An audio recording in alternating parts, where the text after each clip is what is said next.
सुरुवात त्यो दिन बुद्ध जयन्तीको दिन थियो उसले फोन गरी मलाई भेट्न आउन भन्यो म हतार गर्दै उसलाई भेट्न भनी हिँडे म त फर्किन लागेको भन्दै उसले फोन गर्यो मैले रिक्वेस्ट गर्दै उसलाई एकछिन फर्कन भने बोल्दा बोल्दै बिचमै सेल फोनको लाइन नै काटियो मैले स्वयम्भूमा पुगे उसलाई कति फोन ट्राई गरे तर उसको फोन अझै स्विच अफ नै थियो त्यो भिडमा एक्लै आफू लोन्ली फिल गर्दै निराश मन बोकी म त्यहाँबाट फर्किए आउँदै थिए बाटोमा मेरो फोनको रिङ बज्यो कहाँ पुग्यो भन्दै उल्टो उसले पो मलाई सोध्यो उ त पर्खिँदै रहेछिन् तर थिए म फर्किँदै मोबाइल किन स्विच अफ गरेको सोध्न थाले चर्किँदै तिमी आउने कि नआउने फेरि उ मलाई सोध्दै आउँदिन फर्की भने हिँडे मोबाइल स्विच अफ गर्दै साथीसँग बस्दै बिहानको कुरा गर्दै ब्ल्याकलिस्टमा उसको नम्बर राखेको थिएँ मैले त्यतिकैमा मेरो साथीकोमा फोन आयो ला तेरो फोन भनी मलाई पो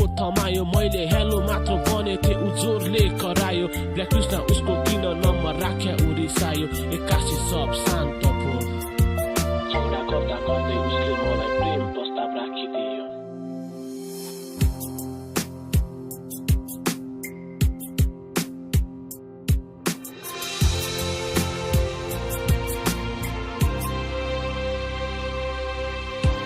हाम्रो बसन्तपुरमा भेट भयो म व्यक्त गर्न सकिन यो मन कति रमायो मेरो सपनाको रानी आज मेरो सामु थियो टेके पनि धरतीमा यो मन त उडिरहेको थियो उसको केस सुमसुमाउँदै उसको आँखामा डुब्दै हात माथि हात म त भुल्दै थिएँ संसारलाई मेरो उनी प्रति विश्वास थियो उसको मलाई अनुभूति न्यानोपनको जब अँगाल्दा उसलाई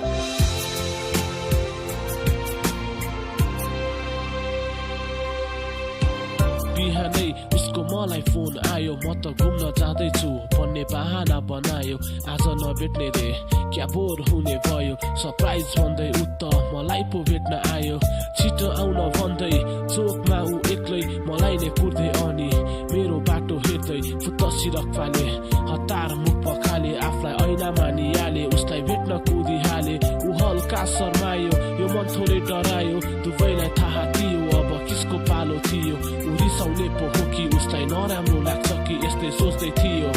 यो मन डराउँदै थियो छुट्टिने बेला भयो उसलाई घर जानु पर्यो मधुरो मुहार हामीलाई छुट्टिन कहाँ मन थियो बस जब आयो उसले मेरो हात समायो then finally I kissed her उ मलाई हेरिरह्यो भर्खरैमा सँग तिमी यही त थियो तिमी भएर नै सायद सबै ठिकै थियो जब बिदा मागी तिमी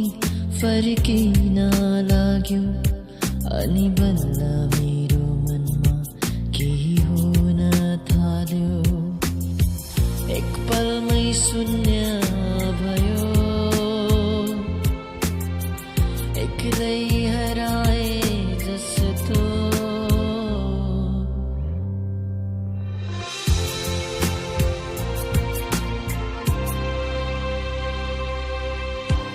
हाम्रो माया गाढा हुँदै गयो उसले आफ्नो बारेमा सबै कुरा बतायो उसको कुरामा मलाई यति विश्वास थियो कि त्यो विश्वास तोड्न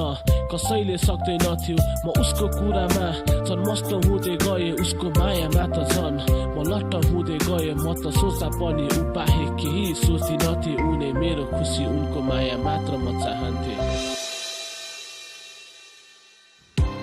बिहानै फेरि उसको फोन आयो मन्दस्वर उसको मैले सोधे के भयो उ त मलाई छोडी एक्लै जान लागेको रे अब कहिले हाम्रो पेट हुँदैन जवाफ आयो आँखाहरू रसायो मुटु नै अस्थिर भयो मस्तिष्क नै चर्कियो शरीर नै चिसियो मैले प्रश्न सोधे किन कसले के गर्यो या अन्जानैमा मबाट कुनै भुल पो भयो अन्तिम चोटि भनी मैले भेट्न बोलाए धेरै कोसिस गरे उसलाई सम्झाउन खोजे उसको अरूसँगै बिहे गरिदिने रे त्यही भएर उ घरबाट भागेको रे उसलाई थाहा थियो हामी सक्षम थिएनौँ हाम्रो भविष्यको लागि हामी तयार थिएनौँ त्यही भएर सायद उ एक्लै जान खोजिन् सायद बर्बाद नहोस् मेरो जिन्दगी बचाउँदै थिइन् मैले केही सोच्नै सकिन म माया उसलाई गर्थे उ बिना एक पल पनि म बाँच्न सक्दिनथे बरु साथ दिन्छु भन्दै उसँगै जान्छु भने बिरानो सहर उसलाई कसरी एक्लै छाड्ने तर उ मानिन मैले आफ्नो अडान छोडिन उसको बाहेक केही अरू मैले सोचिन मैले साथीहरू बोलाए सम्झाउने प्रयास गरे ऊ घर नफर्कने अनि म उसँगै जाने सबै दोधारमा परे अब के गर्ने साथीहरूसँग मिली योजना बनाए 2-3 दिन उसलाई साथीको मा लुकाउने सबै शान्त भएपछि अनि घर फर्काउने योजना चाहिँ उसलाई अर्कै साथीको मा पठाइदियो म अनि 2 जना साथी हामी फर्कियो घरमा आए सारा दिन उसलाई नै सम्झिरहे उल्टे फेर्दै रातभर उसकै बारे सोचिरहे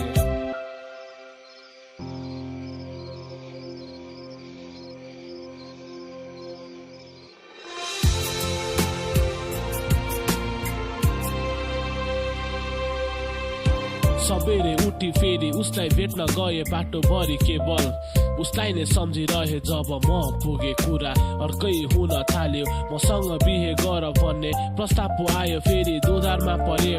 अब के गर्ने साथीहरूले धेरै सम्झाउने प्रयास गरे 2 दिनको माया यो पागलपन हो भने यो भुल हो गलत हो सबैले कराए तर मेरो मनले उसलाई साथ दिन खोज्यो मेरो जीवनले साथी केवल उसलाई नै रोज्यो म चाहन्थे उसलाई दुःखमा एक्लै छोड्न चाहन्थे म उसको हरेक मोडमा साथ दिन उसको मुहारमा हेरे मलाई यस्तो लाग्यो त्यो आँखाले केवल मेरो साथ खोजिरहेथ्यो थाहा थिएन हामीलाई सही थियो या गलत थियो अन्त्यमा दुवै भागी बिहे गर्ने योजना भयो म कुनै राजकुमार होइन जुन ताराले सजिएको महल पनि छैन दिन्छौ भने तिमी मलाई तिम्रो साथ यो माया झुटो होइन यो माया झुटो होइन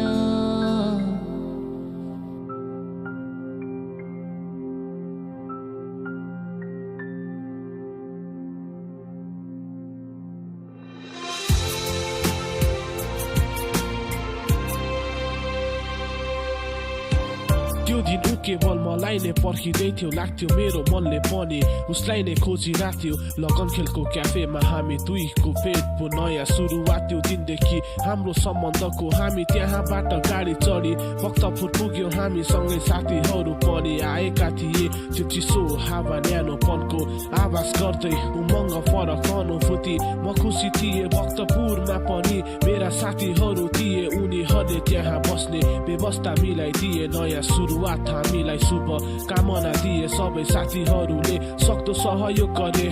घुम्दै थियो हामी एउटा मन्दिरमा पुग्यो दुवै मिली हामीले प्रार्थना गर्यो उसले हात जोडी भगवानलाई खोइ के माग्यो मेरो मनले त मागेर उसलाई पाइसकेको थियो त्यो रात हामी त्यही गेस्ट हाउसमा बस्यौ आधा रातसम्म खोइ के कुरा गर्यो कुरा गर्दै हामी यति नजिक भयो कि एकअर्कामा हामी दुवै समर्पित भयौँ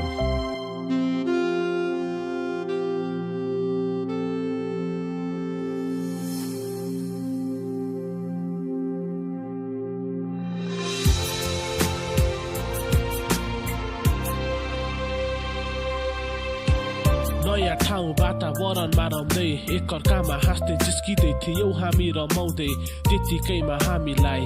खबर आयो हामीलाई त पुलिसले खोजिरहेको छ रे मेरो घरमा कसैलाई मैले भनेको थिइनँ उसको घरले हाम्रो सम्बन्धलाई स्वीकारेन हामी दुवै डरायौँ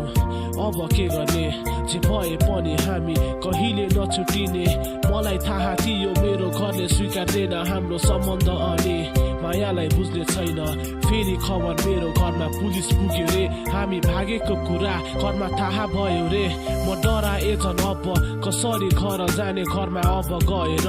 खोइ कुन मुख देखाउने तर आँट दिँदै उसले घर नै जाउँ भन्यो बरु जेसुकै होस् हामी छुटिँदै नछुटिने सहमत गर्दै हामी घर फर्किन लाग्यो सुनसान त्यो बाटो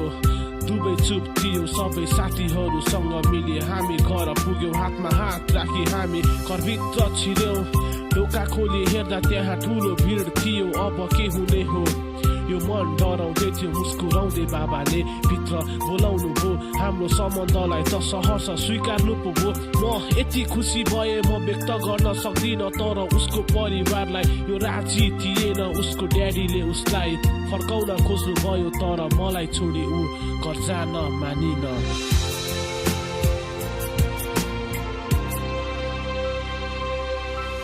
भोलिपल्ट हामीलाई चौकीले बोलायो हाम्रो सम्बन्ध जोडिन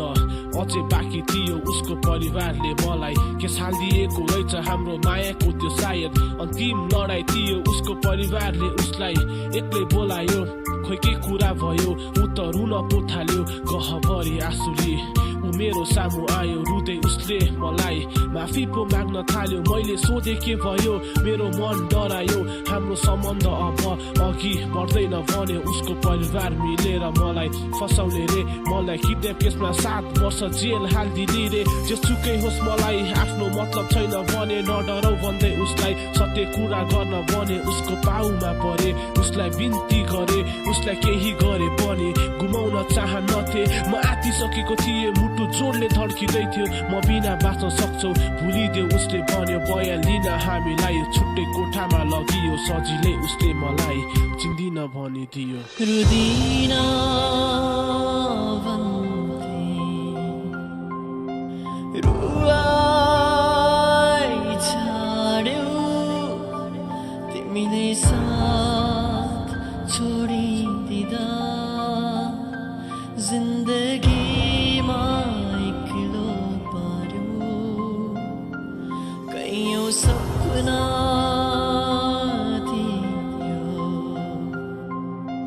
सबै तोड्यो केवल यादहरू छोडी आफ्नो बाटो भन्दै मोड्यो